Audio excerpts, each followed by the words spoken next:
जय श्री सद्गुरु।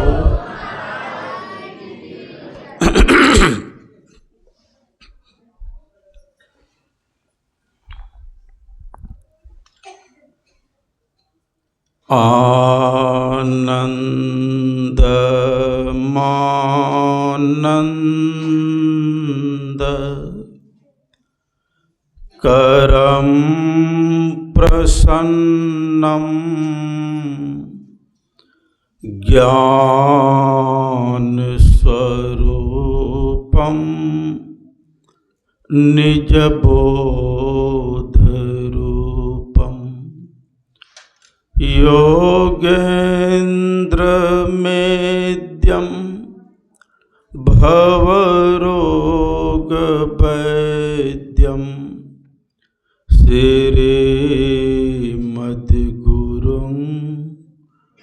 नित्यमहं नमामि। सतगुरु परम उदार हैं, सकल जयति जय जय करें। तम अज्ञान महान अरु भूल चूक भ्रम मम हरैं। मेरा मुझ में कुछ नहीं, जो कुछ है सब तोर। तेरा तुझको सौंपते क्या लागत है मोर। अव्यक्त रूप में परम पिता सद्गुरु महाराज जी के पावन श्री चरणों में कोटिशः नमन। मंचासीन परम पूज्य पूज्यपाद स्वामी नरेशानंद जी महाराज के श्री चरणों में नमन। मंचासीन पूज्य बाबा गणों के श्री चरणों में नमन। वंदनीय साध्वी बहन साधिकाएं, सज्जन वृंद, माताएं एवं बहनों के चरणों में नमन। परम पिता परमात्मा की असीम कृपा से, सद्गुरु महाराज जी की दया और प्रेरणा से हम लोग अपने अपने करुणा और आराधना से इस मानव जीवन के महत्वपूर्ण कार्य करने हेतु पधारे हुए हैं और पुण्य के भागी बन रहे हैं। छोटा सा कीर्तन हम आगे, आप लोग पीछे पीछे गाएंगे। जिस हाल में हो, जिस ख्याल में हो, गुरु नाम जपा करो। तेरी बिगड़ी बातें बन जाई, तेरी बिगड़ी बातें बन जाए। गुरु नाम जपा करो, गुरु नाम जप। जिस कर्म में हो, जिस धर्म में हो, गुरु ध्यान किया करो। जिस कर्म में हो, जिस धर्म में हो, गुरु ध्यान किया करो। तेरा बिगड़ा कर्म सुधर जाए, तेरा बिगड़ा कर्म सुधर जाए। गुरु ध्यान किया करो, गुरु ध्यान किया। जिस देश में हो, जिस वेश में हो, सत्संग किया करो। जिस देश में हो, जिस वेश में हो, सत्संग किया करो। तेरा भरम का पर्दा हट जाए, तेरा भरम का पर्दा हट जाए। सत्संग किया कर, सत्संग किया, सत्संग किया। बोलिए प्रेम से अभी हम लोग सुन रहे थे, भगवान राम अपनी प्रजाओं से कह रहे थे, बड़े भाग्य मानुष तन पावा, सुर दुर्लभ सदग्रंथ गावा। यह मनुष्य का शरीर देवताओं को दुर्लभ है। और कौन कहा? यही बात प्रहलाद जी महाराज दैत्य बालक से कहा, दुर्लभम मनुष्य जन्म। यह मनुष्य का शरीर बहुत दुर्लभ है। और कौन कहा? हमारे गुरु महाराज जी कहे, छन छन पल पल समय चिरावे, नरतन दुर्लभ फिर नहीं पावे। और कौन कहे? स्वयं भगवान शिव कहे, नरतन सम नहीं कबुनक देही, जीव चराचर जांचक जेही। इस मनुष्य शरीर के समान जितने 84 लाख में योनियां हैं, कोई योनियां इनके समान नहीं है। मनुष्य शरीर के समान कोई नहीं, लेकिन जीव चराचर जांचक जेही। अनंत जीव इस शरीर के लिए तड़प रहे हैं, तरस रहे हैं, लेकिन आज हमको मिला है। हमको मिला तो जरूर है, लेकिन फिर मिले इसके लिए ना तड़पते हैं न तरसते हैं। मनुष्य का शरीर मिला, शरीर पाकर हमें क्या करना चाहिए? तो ऋषभ देव जी महाराज अपने पुत्रों को उपदेश किए हैं भागवत में। ऋषभ देव जी महाराज अपने पुत्रों से कहा, हे पुत्रों, यह मनुष्य का शरीर जो तुम्हें मिला है, इस शरीर से तुम जितना तप कर लो, जितना इस शरीर से पुण्य अर्जित कर लो, इसीलिए यह शरीर मिला है। और क्या कहे? अपने पुत्रों से कहे, अपने जीवन से अपने मन से एक चीज को हटा दो। क्या कहा? मम, संसार मेरा है, यह तुम अपने मन से त्याग दो, क्योंकि संसार किसी का नहीं है। जो आया है वो शरीर भी लेकर नहीं गया है, और क्या लेकर हम जाएंगे? तो मम, यह संसार मेरा है, यह मन से हटा दो, क्योंकि यही बंधन है। यह मम ही हमारा बंधन है। तब क्या कहे? कहा, अपने मन में बिठा लो नमो नामम। संसार की कोई वस्तु मेरा नहीं है, और यही मुक्ति का मार्ग है। जिस दिन यह मन में बैठ गया, उस दिन से आप साधना करने लगेंगे। साधना ही नहीं करेंगे, रात दिन आप साधना में लय हो जाएंगे, भगवान की भक्ति में आप लय हो जाएंगे। लेकिन यह मन में बैठे तब ना, लेकिन मन में तो बैठता है नहीं। जिस दिन जिस घड़ी यह बैठ गया, उस दिन से आप एकदम, आपकी मति बुद्धि मुड़ जाएगी। भगवान राम अपनी प्रजाओं को उपदेश कर रहे हैं, लेकिन इसी मनुष्य शरीर के विषय में हमारे परम पूज्य महर्षि संत सेवी जी महाराज कहते हैं, मैं नहीं मेरा नहीं यह, मैं किसी का हूँ दिया, छीन लेगा कब इसे, इसका पता हमको नहीं।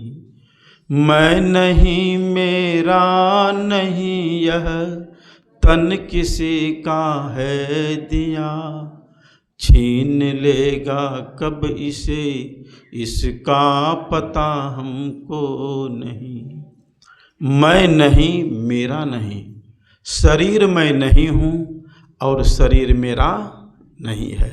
जब शरीर मैं नहीं हूँ, शरीर मेरा नहीं है, तो संसार की कौन सी वस्तु है जो मेरा है? साधन संसाधन तो चाहिए ही, लेकिन यह तो मन में बिठाना पड़ेगा।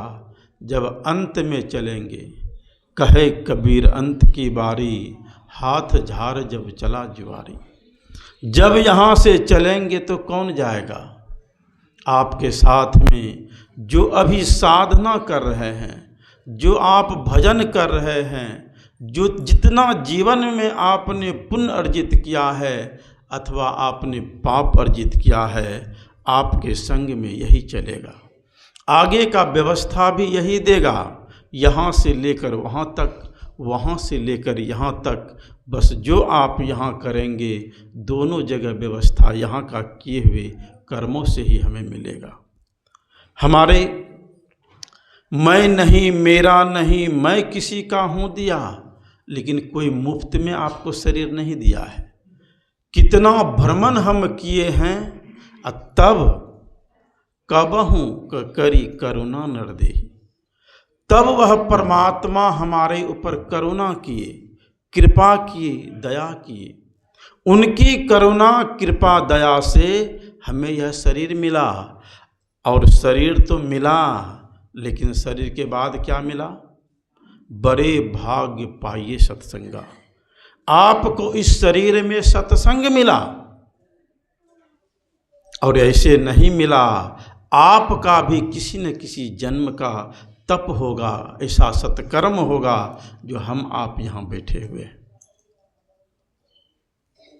छीन लेगा कब इसे इसका पता, रात में सोएंगे सुबह जगेंगे है पता। चलेंगे रास्ते में फिर घर लौटेंगे है पता।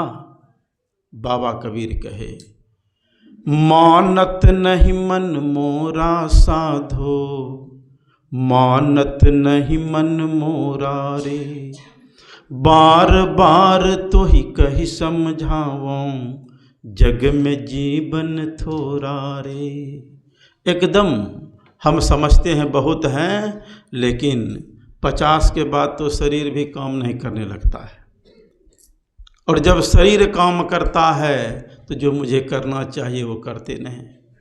बाबा कबीर कहे, झूठी जान जगत की आशा, बारंबार विसारू रे। कहे कबीर सुनो भाई साधु, आपन का समारो। अपना काम कीजिए।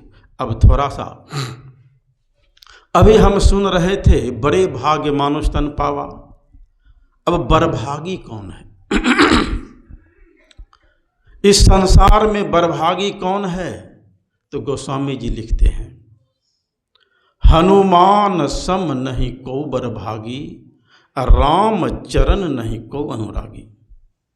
हनुमान के समान कोई बरभागी नहीं, और इस संसार में वही प्राणी बरभागी है जो भगवान के चरणों में अपने को समर्पित कर दिया है। सदा वह भगवान की भक्ति और भजन में लगा रहता है। इस संसार में वही बरभागी है। और गोस्वामी जी लिखते हैं, बरभागी अंगद हनुमाना, चरण कमल चापत विधि नाना। गोस्वामी जी लिखे, विभीषण और सुग्रीव बैठ के गप मार रहे थे। राम रावण का युद्ध था, भगवान सोए थे। हनुमान जी और अंगद जी आए, गप नहीं मारने लगे, बल्कि भगवान के एक एक चरण को दबाने लगे, सेवा करने लगे। भगवान भी अपना एक एक चरण दे दिए।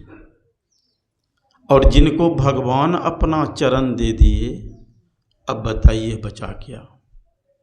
भगवान तो अभी नहीं है जो हम चरण दबाएंगे, लेकिन अभी हमें क्या करना चाहिए? तो गोस्वामी जी लिखते हैं, जे गुरु पद अम्बुज अनुरागी, ते नर लोकहु वेदहु बरभागी। इस संसार में वह बरभागी है जो अपने गुरु के चरणों में अपने को समर्पित कर दिया। क्योंकि गुरुदेव क्या होते हैं? ज्ञान उदधि अरु ज्ञान घनो, सतगुरु शंकर रूप। हमारे गुरुदेव साक्षात शिव के स्वरूप हैं। जैसे हमने सुना, एक प्रसंग हमें कोई पुराने महात्मा सुना रहे थे। उस समय गुरु महाराज के समय में थे कि परम पूज्य हमारे स्वामी संत शिशु बाबा गुरु महाराज जी से सत्संग का समय लिए। अपने यहाँ जब मंझवा में रहते थे, उस समय सत्संग का तो समय ले लिए और वहाँ जब गए कि सत्संग कराएंगे तो किसी को पता ही नहीं था कि सत्संग क्या होता है। अब कोई इनको सपोर्ट नहीं किया। सब वहाँ भगवान शिव के शिष्य थे। संत शिशु बाबा आए, गुरु महाराज जी से कहे, हुजूर, बहुत सीधे साधे थे वो, अब हमसे यह सत्संग नहीं होगा, कोई आदमी सपोर्ट नहीं करता है, हम कैसे अकेले करेंगे, कैंसिल कर दीजिए। हमारे गुरु महाराज जी कहे, सत्संग कैंसिल नहीं होगा, सत्संग होगा और समय पर होगा। वक्ता हम बनेंगे, श्रोता तुम बनना। वक्ता हम बनेंगे, श्रोता तुम बनना, सत्संग हो जाएगा। अरे हम लोग अभी बहुत था, जिस समय अखिल भारतीय हुआ था 50 आदमी था गुरु महाराज के समय में। सत्संग हुआ कि नहीं? सत्संग में बहुत होना जरूरी नहीं। आप देखिए रामायण का संवाद, काग भुसुंड गरुड़ जी, एक वक्ता एक श्रोता। भगवान शिव माँ पार्वती संवाद देखिए, एक श्रोता एक वक्ता। भरद्वाज जी याज्ञवल्क्य के संवाद देखिए, एक श्रोता एक वक्ता। बाद में बहुत अपने आ गए। कहने का मतलब गुरुदेव कहे हम वक्ता बनेंगे, तुम श्रोता बनना, सत्संग होगा, समय हुआ, गुरुदेव वहाँ गए। जब गुरुदेव वहाँ गए तो एक चौकी लगा दिया गया, गुरुदेव आसन पर आसीन हो गए। वहाँ जो भगवान शिव के भक्त सब उस समय बहुत थे, आज भी हैं, उनमें जो हेड थे सोचा कि देखें जाके यह कैसा सत्संग होता है, थोड़ा देखना चाहिए कौन महात्मा आया है। पहले तो लोग यही देखते हैं कौन आया है। तो गुरु महाराज आसन पर आसीन थे, जो भी शिष्यगण थे नीचे बैठे थे, और वह दूर ही बैठ गया कि यह कौन महात्मा है, कैसा सत्संग होता है। और दूर बैठ करके जब वह देखा तो चौकी पर देख रहा है भगवान शिव स्वयं बैठे हुए हैं। साक्षात भगवान शिव बैठे हैं और प्रवचन कर रहे हैं। उसी समय वह गांव में दौड़ गए और कहा, अरे भगवान शिव स्वयं यहाँ आकर प्रवचन कर रहे हैं, चलो। अब सब गांव जो सामने प्रकट हो जाए भगवान शिव, कौन नहीं दौड़ेगा। सब दौड़ गए। गुरु महाराज अपने शिष्यों को गुरुदेव दिखाई देते थे, अब बाकी जितने वहाँ पर पहुँचे भक्तगण सबको भगवान शिव दिखाई देते थे। अर्थात कहने का मतलब हमारे गुरुदेव क्या हैं? जे गुरुपद अंबुज अनुरागी, ते नर लोकहूँ वेदहूँ भरभागी। यानी वह इस संसार में बरभागी है जो अपने गुरु के चरणों में समर्पित होकर वह सेवा में लगा हुआ है। चाहे वह जिस तरह लगे, तन से, मन से, वचन से, धन से, जिस तरह जो कर रहे हैं वह अपना पुण्य अर्जित कर रहे हैं। भगवान राम यही उपदेश अपनी प्रजा को देते हुए अंत में क्या उपदेश दिए? अंत में भगवान कहे, सभी अपने अपने धर्मों पर रहना। तो भगवान से संतों ने कहा, प्रभु आप हैं तो आपकी प्रजा को कोई दुख नहीं है, क्योंकि आप स्वयं भगवान हैं। दैहिक दैविक भौतिकता पाराम राज का वो नहीं व्यापा। तो भगवान कहे, ऐसी बात नहीं है कि मैं हूँ और तब ऐसा हो रहा है, यानी यह सुखी हैं, ऐसी बात नहीं है। तो भगवान क्या कहे? कहा, इसमें मेरी कोई लेनी देनी नहीं है। हमने अपनी प्रजाओं को जो उपदेश किया और यही उपदेश किया, सब अपने अपने धर्म पर रहना, हमारी प्रजा अपने अपने धर्म पर है। क्या? तो कहा, लौकिक धर्म बट विश्वास अचल निज धर्मा, तीर्थ राज समाज सुकर्मा। अर्थात सब अपने अपने धर्म पर। उस समय की जो स्त्रियां होती थी पातिव्रत धर्म में प्रवीण होती थी। उस समय के जो पुरुष होते थे पत्नी व्रत धर्म में प्रवीण होते थे।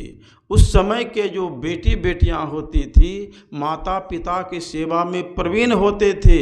और इतना ही नहीं, पड़ोस यही सोचते थे, हे विधाता, हे प्रभु, मुझे जितना दुख दे देना, लेकिन मेरे पड़ोस को कभी दुख मत देना। आज यही फर्क है, हम दूसरों के लिए दुख खोजते हैं और उस समय की प्रजा दूसरों के लिए सुख खोजते थे। भगवान कहे, हमने जो धर्म का उपदेश दिया, हमारी प्रजा ने जो मान लिया, यही कारण है उनके जीवन में न तो देवता कष्ट दे पाता है, न शरीर में कष्ट होता है, न ही किसी प्रकार का आपदा उसके जीवन में आता है। मेरा समय हो गया, पूज्य बाबा गणों से सुने। बोलिए प्रेम से श्री सद्गुरु